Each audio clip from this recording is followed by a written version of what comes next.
നിലമ്പൂരിൽ ഇനി ജനവിധി അറിയാൻ മണിക്കൂറുകൾ മാത്രമാണ് ബാക്കി. ആകാംക്ഷയുടെ മുൾമുനയിലാണ് എല്ലാവരും. നമ്മുടെ കൂടെ സ്ഥാനാർത്ഥി പി വി അൻവർ ഉണ്ട്.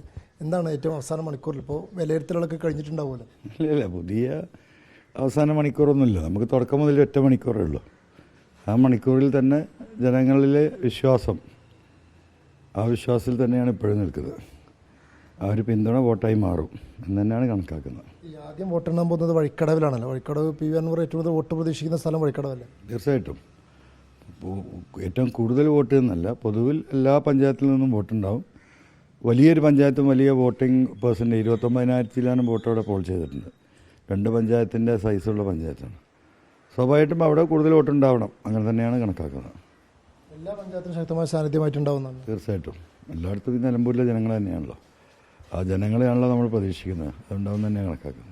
LDF UDF ഒക്കെ പഞ്ചായത്ത് തിരിച്ച് ലീഡ് കണക്ക് കൂട്ടുന്നുണ്ട്. മുത്തടത്ത് UDF വലിയ തോതിൽ ലീഡ് ചെയ്യും, പോത്തുകല്ലിൽ LDF സാധ്യത, അങ്ങനെ വിലയിരുത്തലൊക്കെ പോകുന്നുണ്ട്. ആ വിലയിരുത്തൽ കേൾക്കുമ്പോൾ എത്രത്തോളം കോൺഫിഡൻസ് ഉണ്ട് ഇപ്പോഴും?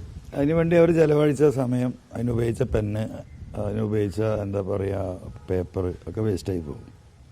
അതിനെക്കുറിച്ച് പറയാനല്ലേ, അതൊരു നാഷണൽ വേസ്റ്റായി പോകും. ഈ ഉപതെരഞ്ഞെടുപ്പിന് ശേഷം പി വി അൻവർ വീണ്ടും UDFയിലേക്കുള്ള പ്രവേശനത്തിലേക്ക് ഉണ്ടാവുമോ? അതിൻ്റെ ചർച്ചകൾക്ക് സാധ്യത ഉണ്ടോ എന്നുള്ളതാണ് ഇപ്പോഴും എല്ലാവരും ഉറ്റുനോക്കുന്നൊരു കാര്യം. ഇല്ല, അതിനെക്കുറിച്ചൊന്നും ഇപ്പോൾ പറയാനായിട്ടില്ലേ. അത് നമുക്ക് പറയേണ്ട സമയത്ത് പറയാം. എനിക്ക് ഒറ്റയ്ക്ക് പറയാൻ പറ്റുന്ന കാര്യമില്ല. ഇനി കൂടിയാലോചനകൾക്ക് ശേഷമേ പറയാൻ പറ്റുള്ളൂ.